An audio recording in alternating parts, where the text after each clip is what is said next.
Hi everyone, welcome to HCC 411 oral presentation. My name is Nixon. Me and my friends, two of my colleagues, Emil Anis and Joshua David, we will be doing a presentation based on the topic comparison between two economic systems. First one is the mixed economy, which is used in Papua New Guinea, and the second one is the command economy. So this presentation, I'm doing the introduction part, and Joshua will be talking about the two economic systems. He'll be doing the presentation on the comparison between two economic systems. And Emma will be doing a presentation on these two economic systems plus the ideologies that are used in these two economic systems and expected outcome. Did our founding fathers did they achieved the expected outcome for these economic systems or not? This one will be stressed by Emelanis. And the last one I will be doing the recommendation part. Hello, I am Joshua David. In this presentation, we will be looking at the difference between the command economy as a foreign economy and the local economy in Papua New Guinea, which is the mixed economy. What is a command economy? A command economy is an economy in which the government owns everything. When we say everything, the government owns the factors of production, the government owns the distribution of the production, as well as the pricing. However, in the mixed economy is a mixture of a command economy and a market economy. And the market economy is where the government intervenes when there is necessary. However, everything is owned and controlled by the private sector and individuals. The distinct difference between these two economies is uh, we will be looking at the countries that use a command economy. One country that uses a command economy is, for instance, it's North Korea. A country like North Korea, the factors of production is owned by the government, and the land is owned by the government, the labor is owned by the government, the capital is owned by the government, the factors of production or the enterprise are owned by the government, meaning to say that everything like electricity, water, even the buildings, the land itself, it is owned by the government in North Korea, where the citizens own less or nothing. While in Papua New Guinea is a mixed economy, we can say that in our country as Papua New Guinea, like electricity is owned by the government, the PNC Power, where you can see that if you go to local villages where there is no electricity, the citizens cannot provide themselves with the electricity because it is something that the government will provide. So they don't bring electricity. They can bring the little service line, but they cannot bring the major service line because it is something that the government will be responsible for. And then when it comes to pricing of the electricity, the AC pay and all this, if you pay 20 kina, then whenever the 20 kina is finished, it's finished. It will not go more than 25 kina, it will not come less than that. Whenever the 25 kina, 20 kina you pay is finished, it's finished. Your AC pay is gone. Your power is going to be blackout. So that's how the government controls the economy in a command economy or the centrally planned economy. And in a market economy, in Papua New Guinea's concept, when you go to, for instance, when you go to Suawi market, the sellers out there, they make their own pricing.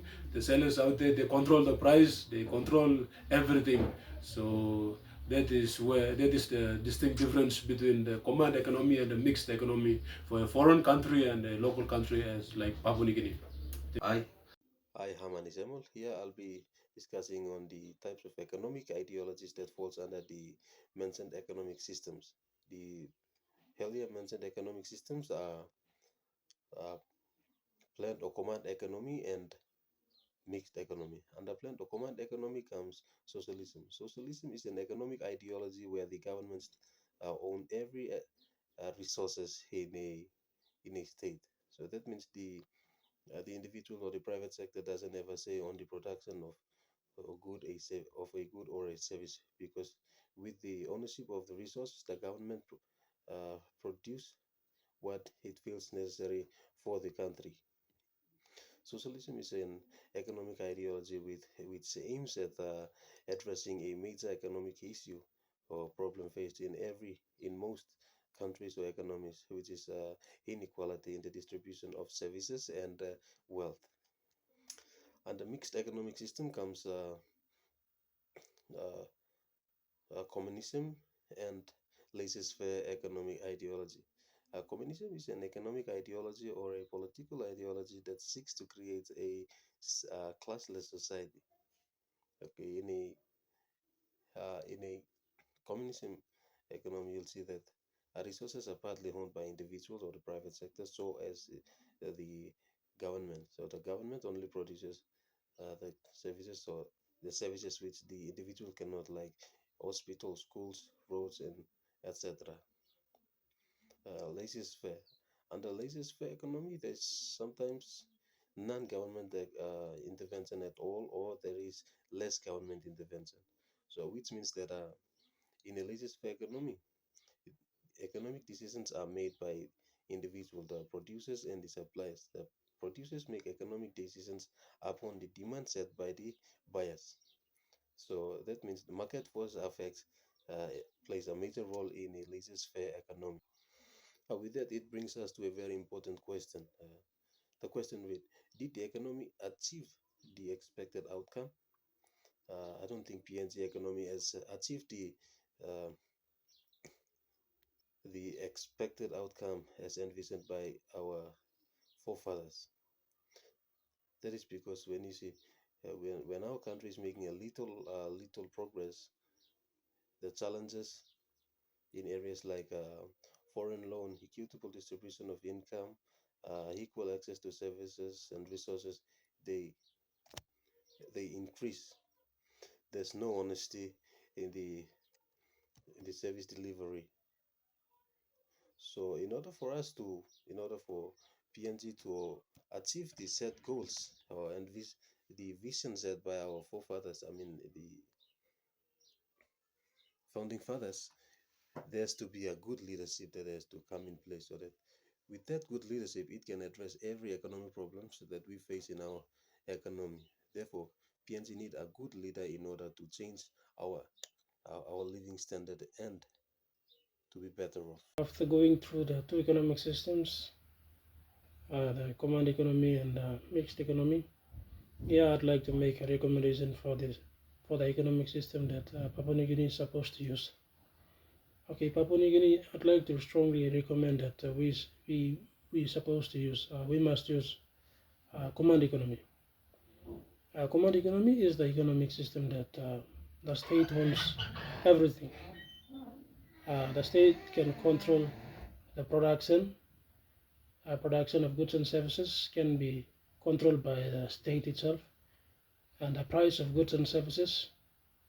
The price of goods and services in PNG, we currently, when we are using this mixed economy, we are seeing that many people around 22 provinces are complaining that the price of goods and services are skyrocketing, and inflation is an issue that cannot be addressed by the government itself.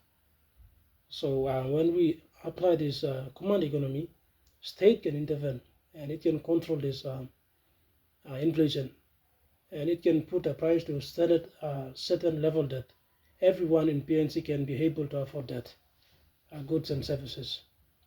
Okay, another one is the distribution of goods and services. The state can make sure that every citizen in PNG, which is currently we are having 8.5 million people in 22 provinces in Papua New Guinea. So government can make sure that everyone, those population can benefit from that production that the state can produce. Okay, that's another one. And the other thing is the state answers all the economic questions, like we have what to produce, what type of goods and services to be produced in Papua New Guinea can be determined by the government. We cannot let PNG to produce all sorts of goods which are not essential to the citizens. So all unnecessary goods are produced in Papua New Guinea, but when state intervenes, it can produce the best and the quality goods that can benefit the citizen. The second one is how much to produce. the quantity of the goods to be produced in PNC can be controlled by the state. So it can go and meet the demand and the needs of the people in the province. Okay, the other one is for whom to produce. Those goods supposed to be produced for what kind of people? It can be produced for the 22 provinces people living in Papua New Guinea. Okay, the other thing is the factors of production. The factors of production can be owned by the state. We have the land. Land is today Papua New Guinea land is a customary land, which is 97% of the land is owned by the customary people. And the state, when it wants to intervene, it's a bit contradicting. It's a bit a lot of issues are going on. People are complaining because some people are claiming that land, and that land is belong to our people, and people are complaining, and those issues are prolonging the development of this nation. When state intervenes, government wants to do whatever that he wants to do, he can go ahead and do that. That's the one. State can own the land, and it can reduce this feudal system. People saying that, oh, I own this kind of land, so I will claim this kind of money. This kind of system can be reduced, and people will live an equal life. The other one is the labor. The number of labor that can be employed by the state can be controlled and monitored, so they can be equally paid. The wages and salaries can be equally paid by the state itself, and they can also always work towards achieving the goals that is set by the state, and not on personal grounds and for gains and all.